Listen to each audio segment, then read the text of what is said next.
کون باپ ہوتا ہے کون کیا ہوتا ہے.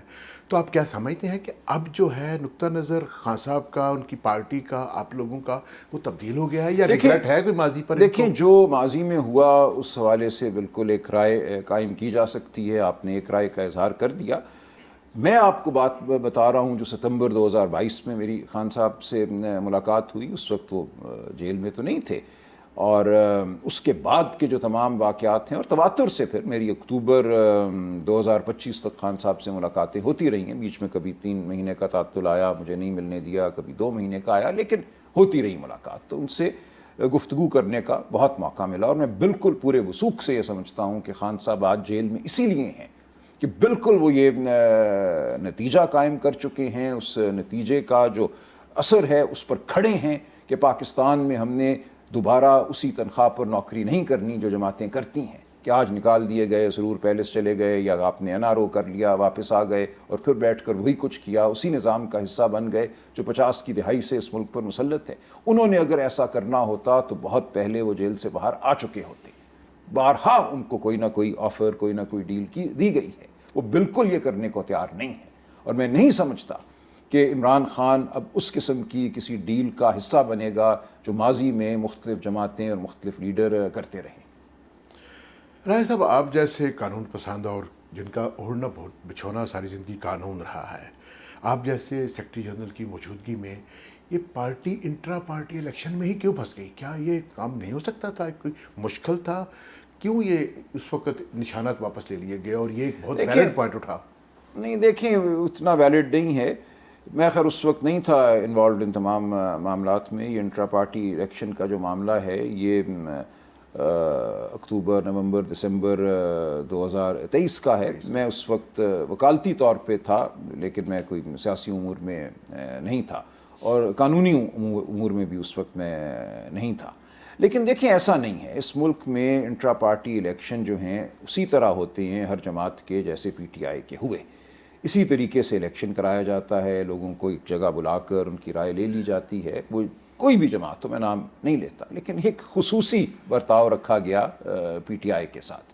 ورنہ اگر وہی برتاؤ رکھا جاتا، ایک سرٹیفکیٹ آ جاتا ہے پارٹی کے سربراہ کی جانب سے کہ ہم نے الیکشن کرا لیا ہے، یہ لوگ منتخب ہو گئے ہیں، پارٹی کا ایک الیکشن کمشنر ہوتا ہے، وہ تصدیق کر دیتا ہے اور الیکشن کمیشن مان لیتا ہے. کسی اور جماعت کے الیکشن اس طرح تحقیق نہیں ہوئی کہ دکھائیں بیلٹ پیپر کہاں ہے، دکھائیں درخواست کہاں وصول کی آپ نے، جو امیدوار تھے ان کو کتنا موقع دیا. یہ جس طرح کی تحقیق کی گئی یہ پاکستان کی تاریخ میں پہلی بار ہوا ہے.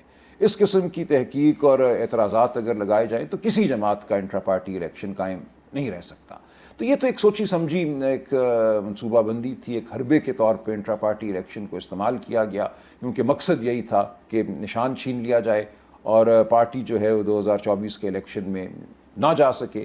ہر امیدوار کو آزاد کہہ دیا جائے تاکہ بعد میں ان کو توڑ دیا جائے، وغیرہ وغیرہ. تو یہ ایک حربہ تھا، اس میں کوئی ایسی بات نہیں کہ ہماری جانب سے کوئی بہت بڑا قانونی سکم تھا. رائے صاحب، آپ نے ساری زندگی 3 دہائیوں سے آپ عدالتوں میں پیش ہو رہے ہیں، سپریم کورٹ میں، ہائی چوتھی دہائی ہے. چوتھی دہائی ہے. 4 دہائیاں آپ نے دیکھی ہیں اور اس میں لاتعداد حکومتیں آئیں، مختلف پارٹیوں کی حکومتیں آئیں، ڈکٹیٹرشپ بھی رہی. عدلیہ کو آپ نے جیسا دیکھا اور آج جو صورتحال ہے، کیا کچھ کمپیریزن کرنا چاہیں، بتانا چاہیں گے کہ ہم کس سطح پہ کھڑے ہیں؟ بدترین صورتحال ہے آج. میں سمجھتا ہوں نہ صرف میرے کیریئر میں نے اس سے بری صورتحال نہیں دیکھی، بلکہ پاکستان کی تاریخ میں اس سے بری صورتحال نہیں رہی عدلیہ کے حوالے سے. دیکھیں عدلیہ کو ظاہر ہے میں قریب سے جانتا ہوں، اپنے کیریئر کے حوالے سے بھی. میرے والد صاحب نے 50 کی دہائی میں وکالت شروع کی، تو ہر لمحہ جو ہے اپنے وکالتی کیریئر کا انہوں نے کبھی نہ کبھی میرے ساتھ شیئر کیا. کون جج کیا تھا، کیا کرتا تھا، کس وکیل نے کیا کیا، کون جبر کا ساتھی بنا، کون جبر کا ساتھی نہیں بنا، کس نے اپنی چالاکیوں کو حوالے کیا تاریکیوں کے اور عوام دشمنی میں معاون ثابت ہوا. یہ تمام باتیں ہمارے سامنے ہیں. لیکن جو حالات آج ہیں، جس طرح 26ویں 27ویں ترمیم نے عدلیہ کو بالکل، میں سمجھتا ہوں عدلیہ کا شیرازہ بکھیر دیا.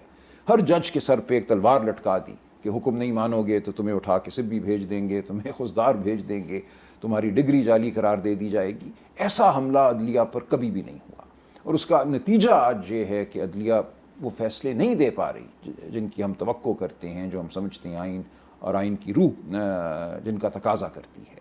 تو حالات بالکل اچھے نہیں ہیں. اس لیے میں یہ کہتا ہوں کہ آج یہ صورتحال ہے کہ معاملہ اب سیاسی نہیں رہا, معاملہ اب اس ملک کی بقا اور اس ملک کے اداروں کی بقا, اس ملک میں شرافت کی بقا کا ہے. کیا آپ کو یہ قبول ہے کہ گھروں کو توڑا جائے 2:30-3 بجے, بیویوں بچوں پر ہاتھ اٹھایا جائے, لوگوں کو غائب کر دیا جائے 4-6 مہینوں کے لیے, جب وہ ملیں تو ان کی آنکھیں پتھرائی ہوئی ہوں, ان کے جسم جو ہیں وہ زخموں سے چور ہوں؟ کس طرح بطور انسان آپ اور میں یہ بات قبول کر سکتے ہیں؟ اور عدلیہ ادھر دیکھے, عدلیہ کے پاس جائیں تو کچھ بھی نہ ہو, جج خط لکھیں کہ ہمارے گھروں میں آلے نصب ہیں, ہماری باتیں, ہمارے خاندان, بیویوں بچیوں کی باتیں اور ریکارڈنگز کی جا رہی ہیں, اور عدلیہ کچھ نہ کرے. تو یہ کیسے آپ کو اور مجھے قبول ہو سکتا ہے؟ اس کا کوئی تعلق پی ٹی آئی سے نہیں ہے. یہ تو ایک آپ نے نیا نارم, ایک نئی ریت, ایک نئی روایت, ایک نیا اصول جبر کا اس ملک پہ نافذ کر دیا. پی ٹی آئی کل جہاں بھی ہوگی, جو بھی ہوگا, آپ ہوں گے, آپ کے بچے ہوں گے, ان کو یہ سہنا پڑے گا. تو میں اس لیے سب کو کہتا ہوں کہ یہ معاملہ پی ٹی آئی کا نہیں ہے, یہ معاملہ عمران خان کا نہیں ہے. اس ملک میں تاریکی کا ایک نیا دور شروع ہو چکا ہے, اور یہ دور رہے گا, سب کے لیے رہے گا, اگر ہم نے اس کے خلاف مزاحمت نہ کی, ہم سب اکٹھے نہ ہوئے, ہم نے آواز بلند نہ کی. جب الیکشن نہیں کرائے گئے 90 دن میں, تو لاہور میں ایک وکلاء کا اجتماع ہوا, میں نے وہاں کہا تھا, اپریل 2023 میں نے کہا تھا آپ 90 دن میں اگر الیکشن نہیں کراتے تو لوگ کہتے ہیں کیا ہوا؟ میں کہتا ہوں آسمان گر گیا ہے. یہ ملک کی تاریخ میں پہلی بار ہوا ہے کہ آئین کے لکھے ہوئے لفظ کو اٹھا کے باہر پھینک دیا گیا ہے, کوڑے دان میں پھینک دیا گیا ہے. آئین کی ایک بالکل ایک مستحکم بندش ہے کہ اسمبلی کی تحلیل کے بعد 90 دن میں الیکشن ہونے ہیں. پنجاب خیبر پختونخوا کی اسمبلیاں تحلیل ہو چکی ہیں, اور کیا کہا جا رہا ہے, ہمارے پاس پیسے نہیں ہیں الیکشن کرانے کے, اس لیے ہم الیکشن نہیں کرائیں گے, اور نہیں کرائے گئے. اور معاشرہ اگر خاموش رہا, اس نے کہا نہیں یہ پی ٹی آئی کا مسئلہ ہے, تو معاشرہ بے وقوف تھا. یہ پی ٹی آئی کا مسئلہ نہیں تھا. اصول یہ تھا کہ کیا آئین کی کوئی تقدیس ہے, کیا آئین کے لفظ کا کوئی واجبی اثر ہے کہ اس کو ماننا ضروری ہے یا نہیں ہے. اس دن آپ نے مان لیا, ان تمام لوگوں نے جو ہنستے مسکراتے رہے کہ ہاں نہیں ہو رہے الیکشن تو خیر ہے, پھر کیا ہوا, ان سب نے یہ مان لیا کہ آئین صرف ایک کاغذ کا ٹکڑا ہے, اور اس پہ لکھے سیاہ الفاظ جو ہیں ان کی کوئی وقت نہیں ہے. جب آپ اس اصول کو مانتے ہیں تو آپ وحشت کو اپناتے ہیں, آپ پورے معاشرے کو آپ تابع کر دیتے ہیں جبر کے. تو یہ نہیں ٹھیک روش تھی. اور آج بھی یہ کہا جاتا ہے کہ آپ پی ٹی آئی کے ساتھ کیوں ہیں, یہ تو پی ٹی آئی کا مسئلہ ہے, عدلیہ پر اگر حملہ ہے, الیکشن اگر لوٹے جاتے ہیں تو یہ پی ٹی آئی کا مسئلہ نہیں ہے, یہ آپ کا, میرا, ہمارے بچوں کا, ہر دکاندار کا, ہر کسان کا مسئلہ ہے. کیونکہ کل کو آپ کی, میری, ہر ایک کی عزت جو ہے اس پر ہاتھ پڑے گا. اور ووٹ کو لوٹنے کا مطلب یہ ہے کہ آپ انسان کو انسان نہیں سمجھتے. اس ملک کے نوجوانوں کو کبھی آپ کہتے ہیں کہ تم سے ہم ووٹ کیوں نہ لے لیں, تم تو بے عقل ہو. تو آپ انسانیت کی توہین کر رہے ہیں. یہ انسانیت کی توہین کا دور ہے, اور انسانیت کی توہین کے خلاف کھڑا نہ ہونا, میں سمجھتا ہوں اس توہین اور اس جبر کا ساتھ دینا ہے. ابھی آپ تازہ ترین الیکشن ہمارے سامنے گزرا ہے, آپ بھی جا رہے تھے, جس طرح آپ کو روکا گیا, راستے میں رکاوٹیں کھڑی کی گئی, ہم سب چیزیں دیکھتے رہے. کیا کمنٹ کریں گے جو جی بی کے الیکشنز ہوئے ہیں؟ غلط ہوا نا, وہی کچھ ہوا جو باقی پورے ملک میں ہو رہا ہے. آپ نے جو ایک شخص کا اور عوام کا من حیث القوم جو رشتہ ہوتا ہے ریاست کے ساتھ, وہ ووٹ کے ذریعے ہوتا ہے. دیکھیں پاکستان جو ہے, اس کے ڈی این اے میں, اس کی تشکیل میں میں سمجھتا ہوں جمہوریت پسندی, بحث, آزاد صحافت شامل ہے. یہ انگریز کے دور میں بھی تھا. انگریز نے شاید ہمیں یہ ایک ڈھیل دے دی تھی. اگر آپ فرانس کو دیکھیں, جن ممالک میں فرانس کی حکومت تھی یا تسلط تھا, کالونیز تھی, وہ مصر ہو یا اور علاقے ہوں افریقہ کے, وہاں نہ آزاد پریس تھا, نہ سیاسی جماعتیں تھیں, نہیں انہوں نے یہ اجازت دی تھی. یہ برطانوی سامراج کہہ لیجئے, جو ان کا کلونیل ان کا جو ماڈل تھا, اس میں یہ تھا کہ یہاں پریس بھی ہونا چاہیے, یہاں سیاسی جماعتیں بھی ہونی چاہیے. اور یہ ہوا. گاندھی جی جو تھے, سالٹ مارچ کی 1930 میں انہوں نے, اور کئی ہفتے لاکھوں لوگ بھارت کی, ہندوستان کی سڑکوں پر چلتے رہے. چلتے چلتے ان کا ان کی جو منزل تھی وہ سمندر کا ساحل تھا. اور ڈپٹی کمشنر لکھتے تھے انگریز سیکٹری ہوم کو کہ کیا کریں, یہ لاکھوں لوگ سڑکوں پہ چل رہے ہیں, ان کو روکیں, ان کو ماریں, لاٹھی چارج کریں. اور وہ لکھتا تھا کیا یہ کوئی قانون توڑ رہے ہیں؟ کہا نہیں, قانون تو نہیں توڑ رہے, بس سڑک پہ چل رہے ہیں. انہوں نے کہا چل رہے ہیں تو پھر چلنے دو, یہ قانون نہیں توڑ رہے, ان کا حق ہے سڑک پہ چلنا. کس قانون کے تحت تم ان کو روکو گے؟ اگر یہ پرامن سڑک پہ چل رہے ہیں صرف، ٹھیک ہے، ٹریفک تم کہتے ہو ذرا سست ہو گئی ہے تو ہو گئی ہے، جب لوگ چلتے ہیں تو ان کا حق ہے چلنا، پیچھے آنے والے کو ذرا آہستہ چلنا پڑے گا تو کوئی بات نہیں، چلنے دو ان کو۔ چلتے چلتے جب وہ پہنچتے ہیں ساحل سمندر پر اور گاندھی جی سمندر سے پانی اٹھاتے ہیں اور پانی کو اپنی انگلیوں سے وہ بہہ جانے دیتے ہیں اور نمک ہاتھ میں رہ جاتا ہے۔ اس وقت ایک قانون تھا سالٹ ایکٹ جو کہتا تھا کہ سالٹ یعنی کہ نمک جو ہے وہ صرف ریاستی ادارے بنا سکتے ہیں، وہ نیشنلائزڈ انڈسٹری تھی، کسی شخص کو اجازت نہیں تھی کہ وہ نمک بنائے، مینوفیکچر کرے۔ کہا لو میں نے نمک مینوفیکچر کر دیا، میں نے قانون توڑ دیا، تب گرفتار کیا۔ نے کہا اب قانون ٹوٹا ہے، اس وقت تک قانون نہیں ٹوٹا تھا، لاکھوں لوگوں پر لاٹھی چارج نہیں ہوا، ان کو جیلوں میں نہیں ڈالا گیا، ان پہ جھوٹے مقدمے نہیں بنائے گئے، میرے اوپر 23 دہشت گردی کے مقدمے ہیں۔ کیوں؟ کہ جی فلاں تاریخ کو لوگ چلے تھے سڑکوں پر اور یہ آپ نے آپ کی شہ سے چلے ہیں، چونکہ آپ اس چیز کے حامی ہیں کہ لوگوں کو چلنے کی آزادی ہونی چاہیے اس ملک میں، لوگوں کو آواز بلند کرنے کی آزادی ہونی چاہیے۔ ہمارا آئین تو کہتا ہے، آئین کا آرٹیکل 15 ہے، رائٹ ٹو فری موومنٹ، اس دھرتی پہ چلنا ایک بنیادی حق ہے۔ آئین کا آرٹیکل 17 ہے جو کہتا ہے آپ کو بات کرنے کا حق ہے، آپ کو مل کر بات کرنے کا حق ہے، رائٹ ٹو ایسوسیٹ، آرٹیکل 19 بات کرنا، آرٹیکل 17 رائٹ ٹو ایسوسیٹ۔ تو ان تمام حقوق کو ایک جرم بنا دیا گیا ہے اور ہم خاموش ہو کر دیکھتے ہیں، لوگ کہتے ہیں تو پی ٹی آئی کا جھگڑا ہے۔ میں حیران ہوتا ہوں اس رویے پر جو اس تمام چیز کو سمجھتی ہے کہ یہ پی ٹی آئی کا مسئلہ ہے۔ میں نے اس مسئلے کو اپنایا، مجھے کوئی ضرورت نہیں تھی پی ٹی آئی میں شامل ہونے کی، مجھے یہ لگا کہ تمام عمر کی جو میری جد و جہد ہے یا جن باتوں کو میں نے عزیز جانا ہے، جن شاعروں کو اور جس شاعری کو عزیز جانا ہے، آج وقت ہے کہ اس کی حرمت کے لیے اس عمل کا حصہ بنا جائے۔ ورنہ آپ ٹی وی لگا کے دیکھتے رہیں، ہم دیکھیں گے ہم دیکھیں گے۔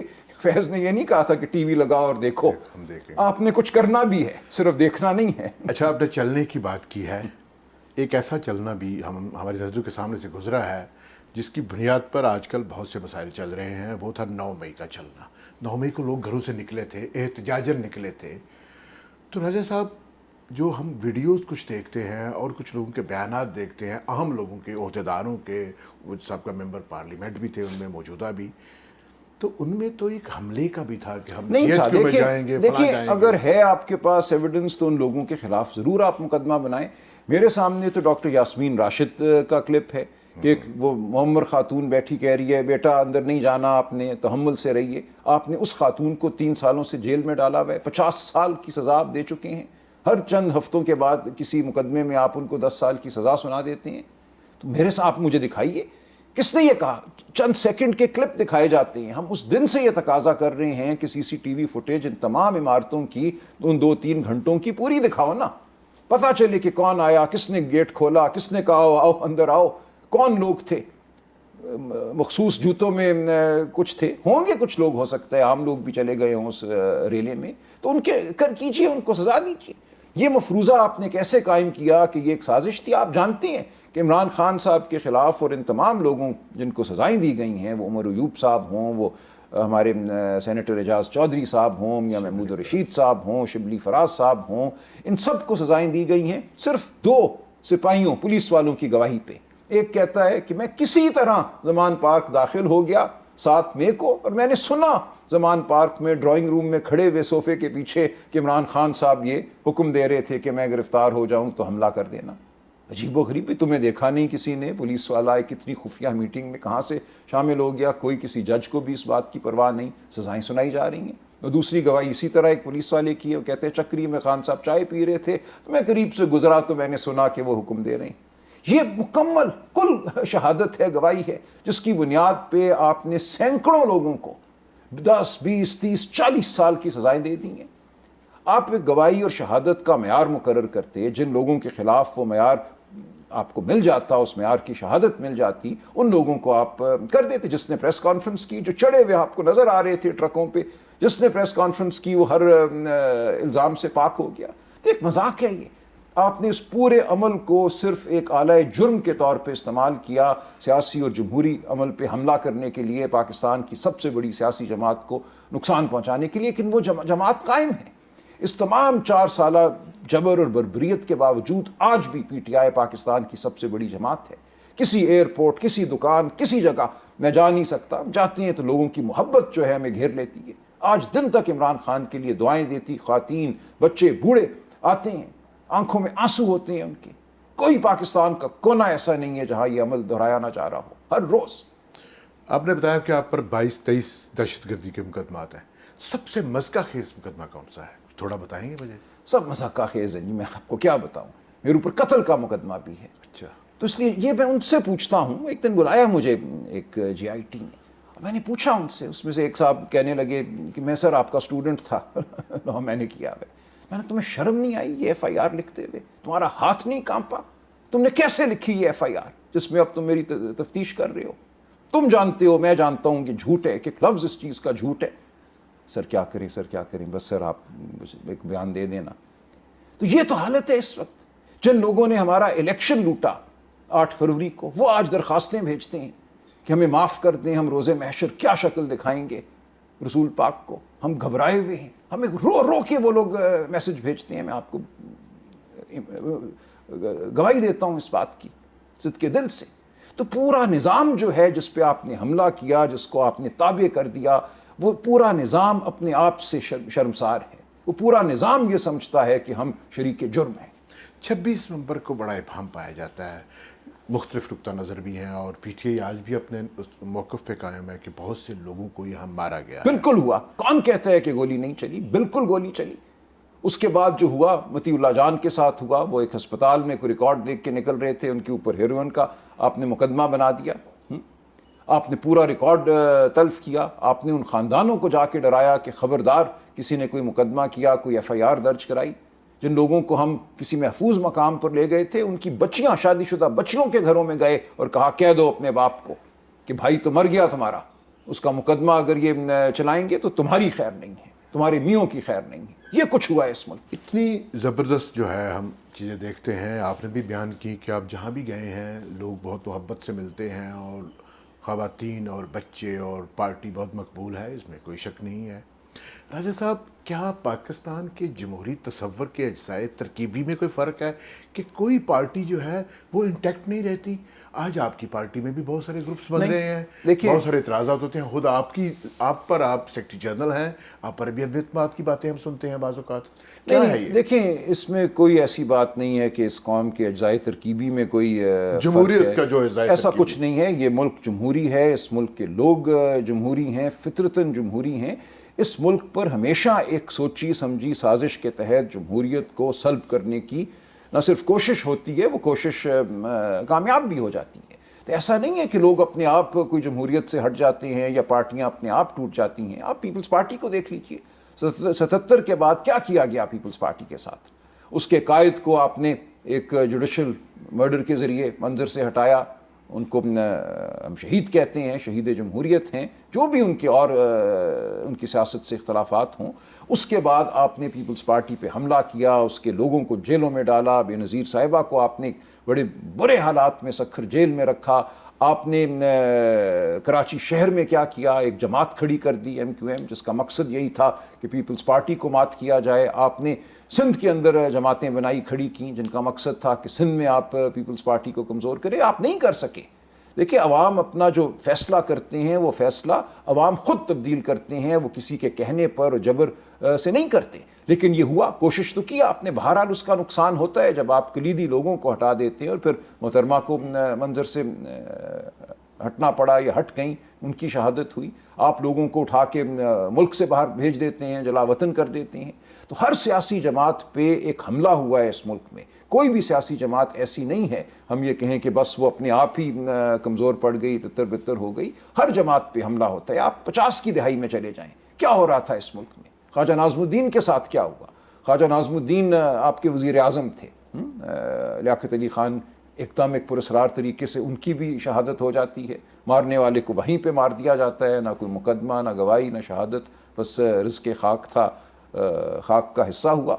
اس کے بعد جو وزیر اعظم آتا ہے اس کو ایک دن بلا کے گورنر جنرل کہتا ہے آپ کو میں نے ڈسمس کر دیا ہے. اور وہ وزیر اعظم کہتے ہیں آپ کے پاس کوئی اختیار نہیں ہے. اس وقت جو آئین تھا ملک کا, گورنمنٹ آف انڈیا ایکٹ 1935 کو ہم آئین کے طور پہ استعمال کر رہے تھے, اس میں ایسا کوئی اختیار نہیں ہے آپ کے پاس. کہتے ہیں آپ جائیں وزیر اعظم ہاؤس، آپ کو میرا اختیار پتہ چل جائے گا. اور جب خواجہ ناظم الدین وزیر اعظم ہاؤس پہنچتے ہیں تو انہیں پتہ چلتا ہے ان کی بجلی کاٹ دی گئی ہے، ان کا پانی کاٹ دیا گیا ہے، ان کے گھر کے گرد گارد لگی ہوئی ہے، ان کو اپنا سامان اٹھا کے نکلنا پڑا باہر.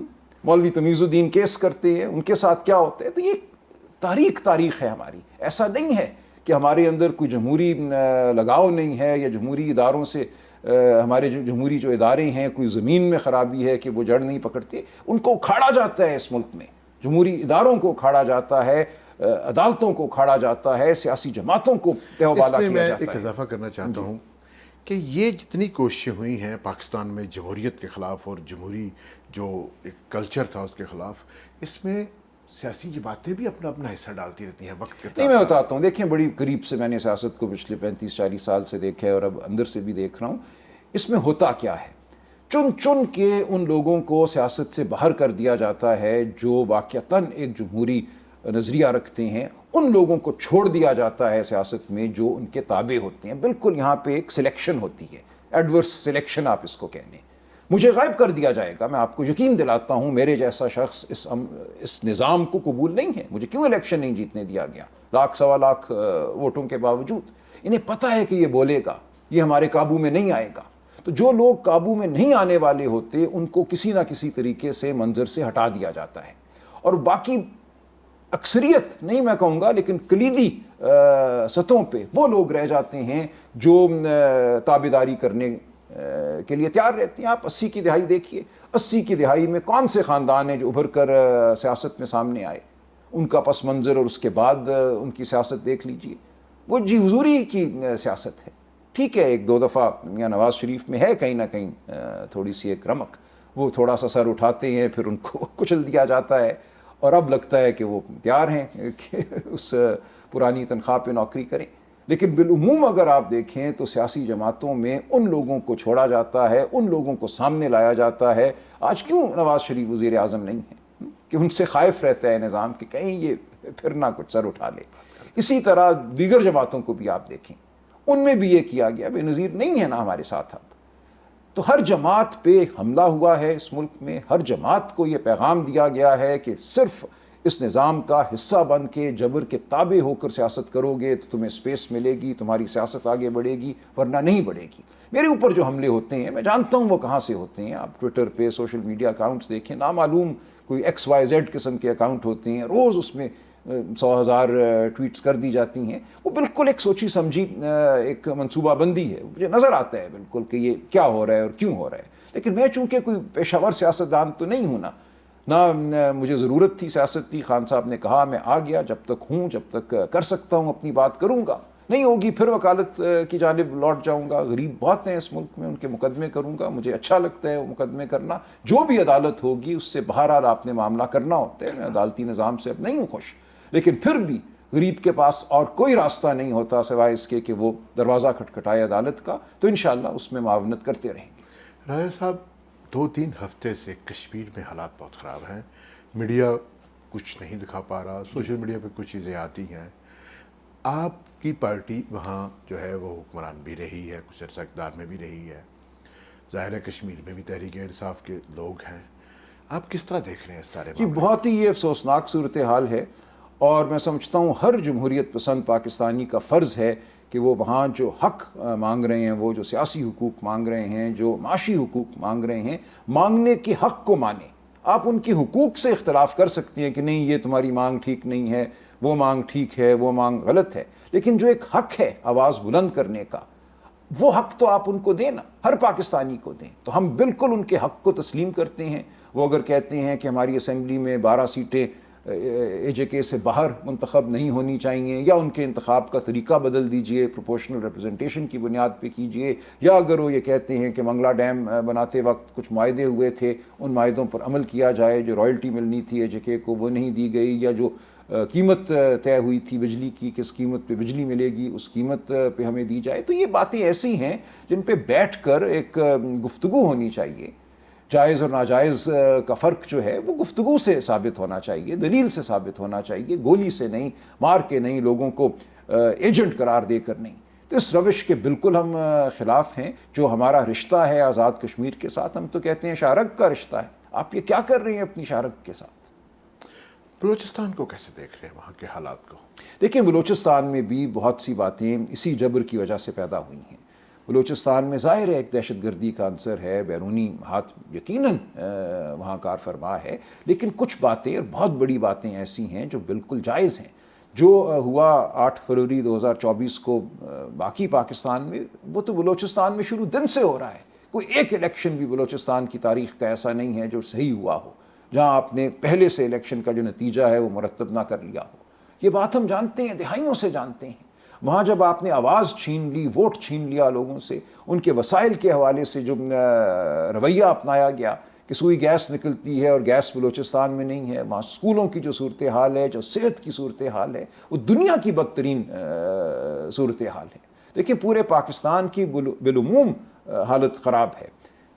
ایک ہندسہ ہوتا ہے نیو نیٹل مورٹیلٹی، جو بہت کچھ آپ کو بتاتا ہے کسی ملک کے نظام صحت کے حوالے سے، کہ جو زندہ بچے پیدا ہوتے ہیں ان میں سے کیا تناسب ہے جو پہلے ماہ میں زندہ نہیں رہتے. کیونکہ وہ آپ کو بتاتا ہے کہ اس ملک میں جو بیسک ہیلتھ کا نظام ہے وہ کتنا توانا ہے. کیونکہ ایک نوزائیدہ بچے کو، ایک ماں کو اس وقت جس طبی معاونت کی ضرورت ہوتی ہے، اور وہ بیسک قسم کی معاونت ہوتی ہے، ہائیجین کی ضرورت ہوتی ہے، بیسک نیوٹرنٹس کی ضرورت ہوتی ہے نشو و نما کے لیے، زندہ رکھنے کے لیے بچے کو، تو وہ آپ کو سب کچھ بتا دیتا ہے ملک کے نظام صحت کے حوالے سے. تو دنیا میں سب سے بڑا تناسب نیو نیٹل مورٹیلٹی کا، یعنی کہ نوزائیدہ بچوں کی جو ہلاکت ہے پہلے 1 ماہ میں، وہ سب سے زیادہ ساؤتھ سوڈان میں ہے، جہاں پچھلے 30 سال سے خانہ جنگی کی صورتحال ہے. دوسرے نمبر پہ کون سا ملک ہے اس کے بعد؟ پاکستان. افغانستان ہم سے بہتر ہے اس حوالے سے. تو آپ ذرا سوچئے، 15 سال کی عمر میں آپ کے بچوں میں 40% ایسے ہیں جن کے دماغ اور جسم سٹنٹڈ ہیں، یعنی کہ ان کو وہ خوراک نہیں ملی جس کی وجہ سے ان کا دماغ اور ان کا جسم ان کی عمر کے حساب سے بڑھتے. تمام عمر کے لیے آپ نے ایک طرح سے ان کو معذور کر دیا ہے، وہ مقابلے کی دوڑ سے باہر ہے. 40% بچے، 2.5 کروڑ بچے 15 سال کی عمر کے کسی اسکول میں نہیں جا رہے، کسی مدرسے، ووکیشنل ٹریننگ، کہیں بھی نہیں جا رہے. تو آپ کر کیا رہے ہیں اس ملک کے ساتھ؟ آپ نے اس ملک کی ترجیحات کہیں اور مقرر کی. اس ملک کے لوگوں کی ترجیحات، ضروریات بطور انسان کچھ اور تھیں، اور یہ صورتحال بلوچستان میں تمام ملک سے بری ہے. تو آپ کو ان چیزوں کو ٹھیک کرنا پڑے گا. آپ نے 70-80 سال ضائع کیے، کہانی سناتے رہے، نہیں یہ سرداروں کا قصور ہے، سردار نہیں چاہتے کہ وہاں ترقی ہو. بالکل لغو اور بیوقوفانہ بات ہے.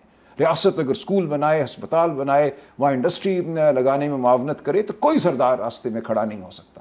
آپ نے یہ کہا کہ سرداروں کو اپنے ساتھ ملا لو، بیشتر کو انہیں رائلٹیز میں حصہ دیتے رہو تاکہ وہ خاموش رہیں. وہ امیر، ان کی جائیدادیں سوئٹزرلینڈ میں، لنڈن میں، اور وفاق کے ساتھ ان کے معاملات خوش اسلوبی سے چلیں، اور بلوچستان کے لوگ جو ہیں وہ دربدر ہوں.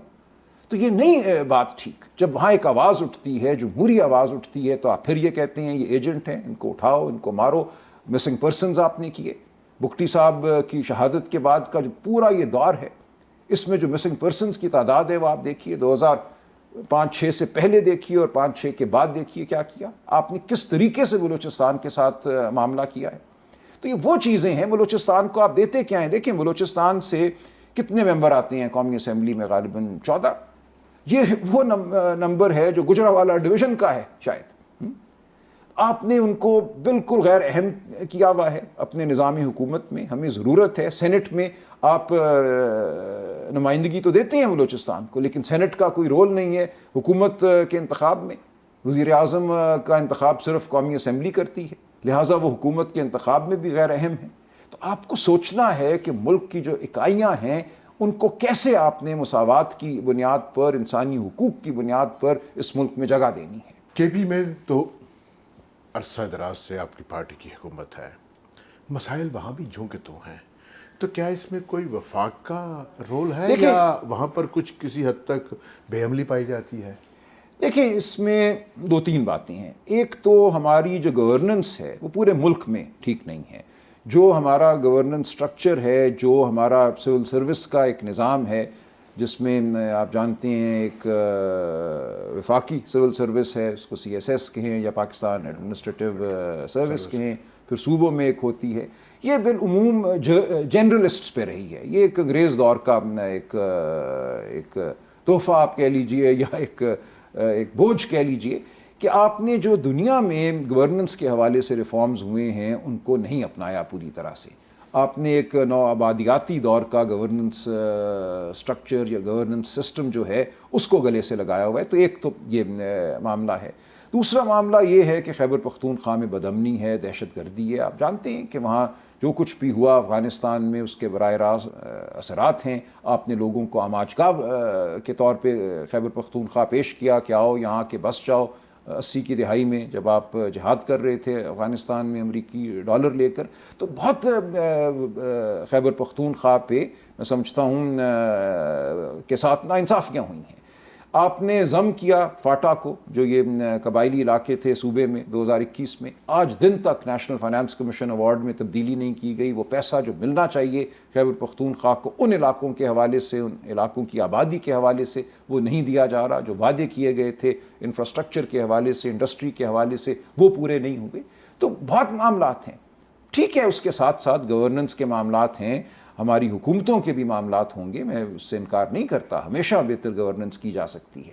لیکن جو سٹرکچرل ایشوز ہیں, جو انڈرلائنگ ایک بنیادی جو ساخت میں کمزوری ہے, گورننس سٹرکچر میں کمزوری ہے, اس کو آپ کو پورے ملک کے لیے ٹھیک کرنا ہے. اور خیبر پختونخوا میں بالخصوص جو دہشت گردی کی وجہ سے اور ایک عسکریت پسندی کی وجہ سے اور ان عسکری گروپوں کی وہاں ہونے کی وجہ سے جو مسائل پیدا ہوئے ہیں, ان کو آپ نے علیحدہ سے ان کے ساتھ آپ نے نمٹنا ہے. عمران خان صاحب کے بارے میں کہیں آپ کو کوئی حوصلہ بندی یا کوئی امید کی کرن نظر آتی ہے؟ بہت بحث ہوتی ہے روزانہ میڈیا پر, ہر جگہ پر بہت سی چیزیں سامنے آتی ہیں. جو ہمارے سامنے ایک صورتحال ہے کہ ان کی صحت ٹھیک نہیں ہے, ان کو ہسپتال لایا جاتا ہے, ان کی جو اہل خانہ ہیں وہ الگ سے شاکی ہیں, شکایت کرتے ہیں. ہر منگل کو وہاں ان کی بہنیں بھی جاتی ہیں. آپ بھی ان کے وکیل ہیں, پارٹی کے سیکرٹری جنرل بھی ہیں, گو کہ آپ کی ملاقات نہیں ہو پا رہی. تو کیا آپ کس طرح دیکھ رہے ہیں اس ساری صورتحال؟ دیکھیں, یہ معاملات جو ہیں یہ تاریخی عمل ان کو بالکل حل کرتا ہے. بظاہر یہ لگتا ہے کہ جبر جو ہے بالکل ایسا ہے کہ ناقابل تسخیر ہے, لیکن جب وہ گرتا ہے تو لگتا ہے یہ کیا مذاق تھا. وہ گر جاتا ہے ایک دم. تو ہم اپنی کوشش تو ظاہر ہے کر رہے ہیں. جو گلہ مجھ سے جو کیا جاتا ہے, جو مجھ پہ حملہ ہوتا ہے, حالانکہ میں تو اس کا کوئی مجاز نہیں ہوں کہ ہم نے اب تک اس ملک میں انقلاب کیوں نہیں برپا کیا. لوگوں کے ذہن میں یہ ہے کہ اتنی بڑی جماعت ہے, اتنے لوگوں کا خلوص پیار حمایت اس جماعت کو حاصل ہے, تو اس جبر کو جڑ سے اکھاڑ کے کیوں نہیں پھینک دیا. ہم کیوں نہیں آتے اسلام آباد, ڈی چوک, فلانی جگہ اور آئیں اور آ کے اکھاڑ کے اس نظام کو باہر پھینک دیں. تو ایسے نہیں ہوتا, یہ بچگانہ بات ہے. ہمارے آگے ایک اتنی بڑی مشین کھڑی ہے جس کے پاس گولیاں ہیں, وہ گولیاں مارتی ہے بچوں کو, بیویوں کو. ہمارے سامنے ایک پورا نظام ہے سرویلنس کا جو لوگوں کو اٹھا لیتا ہے, لوگوں کے گھروں پہ حملے ہوتے ہیں. اس سب کے باوجود یہ پارٹی کھڑی ہے, آواز بلند کر رہی ہے. وہ لمحہ آئے گا. جو تضادات آپ کے سامنے آئے ہیں اس بجٹ میں 2026 کے, دیکھیں وہ کیا ہیں. وہ انتہائی بنیادی نوعیت کے تضاد ہیں. یہ بجٹ آپ کو یہ بتا رہا ہے کہ وفاقی حکومت بینکرپٹ ہو چکی ہے, وفاقی حکومت اپنا بوجھ نہیں اٹھا سکتی. صوبوں سے اب یہ کہا جا رہا ہے کہ وہ پیسہ جو آپ کا حق ہے آئین کے تحت وہ آپ وفاق کو دے دیجئے. صوبے پیسہ خرچ کرتے ہیں تعلیم پر اور صحت پر. پہلے ہی میں نے عرض کیا تعلیم اور صحت کی جو صورتحال ہے وہ آپ کے سامنے ہے. تونسا میں 300 سے زیادہ بچے جو ہیں HIV کا شکار ہوئے. کیوں؟ کہ اس ہسپتال میں سرنجوں کی کمی تھی, بار بار وہی سرنجیں استعمال کی گئیں. تو یہ صورت ہے کہ آپ کے پاس وسائل کی کمی ہے جس کی وجہ سے لوگ مر رہے ہیں, اور آپ کہتے ہیں کہ مزید کمی کرو صحت اور تعلیم پہ جو خرچہ ہے اس کی. ہمیں لاہور تو چمک رہا ہے, ساؤتھ پنجاب کی یہ حال ہے. دیکھیں, لاہور کو چمکانا ایک فریب ہی ہے نا. وہ فریب ہے. آپ تونسا کے بچوں سے پوچھیں نا کہ چمکتے ہوئے لاہور نے ان کو کیا دیا ہے. ان بچوں کو جو پوری عمر کے لیے HIV کا شکار ہو چکی ہیں. اللہ تعالیٰ ان کو لمبی عمر دے, لیکن اب وہ مریض ہیں تمام عمر کے لیے, جو بھی ان کی عمر ہوگی. تو یہ وہ صورتحال ہے. آپ ان 2.5 کروڑ بچوں سے پوچھیں جن کو کوئی تعلیم نہیں ملتی, جو پورا اپنا جو مستقبل ہے وہ ٹکڑے اٹھا کے کہیں سے گندگی کے ڈھیر سے ٹکڑے اٹھائیں گے یا کیا کریں گے مجھے نہیں پتا, کیسے زندگیاں گزاریں گے. تو ہم نے ان لوگوں کو اپنے حال پہ چھوڑ دیا ہے. ایک ہم جابر ریاست بن چکے ہیں جو ایک بوجھ اٹھائے ہوئے ہے اپنی ریاست کا, اور اس بوجھ کے نیچے عوام جو ہے وہ پس رہی ہے. یقینی طور پر یہ بہت اہم نقطہ نظر ہے آپ کا کہ کس طرح یہ عوام جو ہیں وہ ایک مشینری کے ساتھ ایک بڑے سسٹم کے ساتھ آ کے نہیں، وہ کرتی ہیں. دیکھیں عوام بھی کرتی ہے، ایسا نہیں کہ یہ ہوتا نہیں ہے، یہ ہوتا ہے بالکل. یہ بنگلہ دیش میں ہوا، یہ انڈونیشیا میں ہوا، ہم نے تحریر سکوائر مصر میں دیکھا. عوام نکلتی ہے، وہ ایک لمحہ ہوتا ہے، وہ میں بٹن دبا کے وہ لمحہ قائم نہیں کر سکتا. میں کہوں کہ یہ ٹائم ٹیبل ہے اگلے مہینے کی 17 تاریخ کو انقلاب برپا ہو جائے گا، ایسا نہیں ہوتا. دیکھیں میں عرض کروں، امام خمینی کی زندگی کو اگر آپ دیکھیے، آج کل ایران ہمارے لیے بہت توجہ کا ایک مرکز ہے. سن 63 میں وہ اپنی سیاسی جدوجہد شروع کرتے ہیں. اس سے پہلے 2-3 دہائیوں سے وہ ایک عالم تھے، سیاست میں نہیں تھے.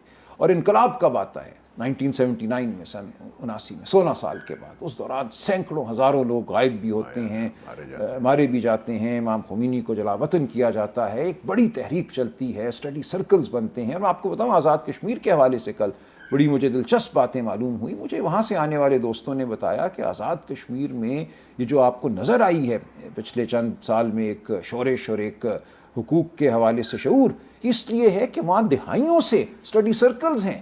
وہاں لوگ بیٹھ کے پڑھتے ہیں. کہتے ہیں مارکس اتنے لوگوں کا ازبر ہے کہ آپ حیران ہو جائیں گے. گرامشکی اور مارکس اور فیض اور جالب رحمت فراز کی شاعری جو ہے وہ ہر گھر میں موجود ہے. تو ایک یہ ذہن کی ساخت ہوتی ہے جو بنتی ہے. ایران میں بنی ہے. وہ غرب زدگی کے حوالے سے ہو، علی شریعتی کا ایک اس میں رول ہے. اس میں جو ہمارے لیفٹ کے وہاں کے جو ایکٹیوسٹ تھے ان کا رول ہے. مذہبی طبقوں کا ظاہر ہے بہت بڑا رول تھا. تو سب نے اکٹھے ہو کر ایک شعور پیدا کیا جس کے نتیجے میں ایک انقلاب آیا. ہم یہ ہوتا دیکھ رہے ہیں پاکستان میں. اب چیزیں تیز تر ہو گئی ہیں. وہ سوشل میڈیا کا زمانہ نہیں تھا. اب معاملات بہت تیزی سے آگے بڑھتے ہیں. شعور بہت تیزی سے پھیلتا ہے اور پھیل چکا ہے. میں مختصراً پوچھنا چاہوں تو کیا لائحہ عمل ہے آپ کی پارٹی کا؟ آگے آپ کیا کرنا چاہتے ہیں؟ کیا ریلیز کریں گے، جلسے ہوں گے، سیمینارز ہوں گے، اسٹڈی سرکلز ہوں گے، سب کچھ ہوگا؟ دیکھیں یہ سب کچھ کرنا ضروری ہے. کل لمبی طویل نشست ہوئی میری علامہ ناصر کے ساتھ. اس سے چند دن پہلے اچکزئی صاحب کے ساتھ. خان صاحب نے ان دونوں شخصیتوں پر اعتبار کیا ہے، ان کی فراست کو سمجھا ہے اس قابل کہ وہ ہماری رہنمائی کریں اس دور میں. اور یقیناً یہ لوگ تجربہ رکھتے ہیں زمینی سیاست کا بھی اور بین الاقوامی حالات پہ بھی نظر رکھتے ہیں. تو یہ سب کچھ ہمارے سامنے ہے. ہمیں ہر وہ کام کرنا ہے جو ہمیں آگے لے کر جائے گا. ہم نے وہ کام نہیں کرنا اپنے نوجوان دوستوں کے دباؤ میں یا ان کے جذبات سے مغلوب ہو کر جو پارٹی کو ایک دیوار سے ٹکرا دے.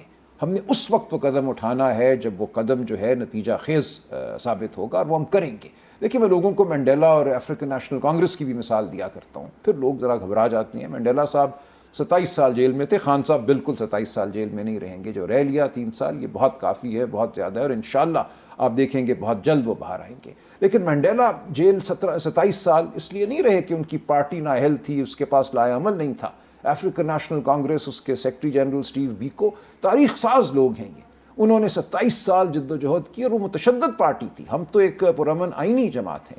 وہ رنگ آف فائر، ایک ٹائر کو وہ بھگوتے تھے پیٹرول میں. ہم اس کالج میں پڑھتے تھے، میں برطانیہ میں تھا. ہر ہفتے ہم لنڈن ساؤتھ افریقن ایمبیسی کے باہر جا کے پکٹ کرتے تھے، نعرہ بازی کرتے تھے، احتجاج کرتے تھے افریقن نیشنل کانگریس کے حق میں.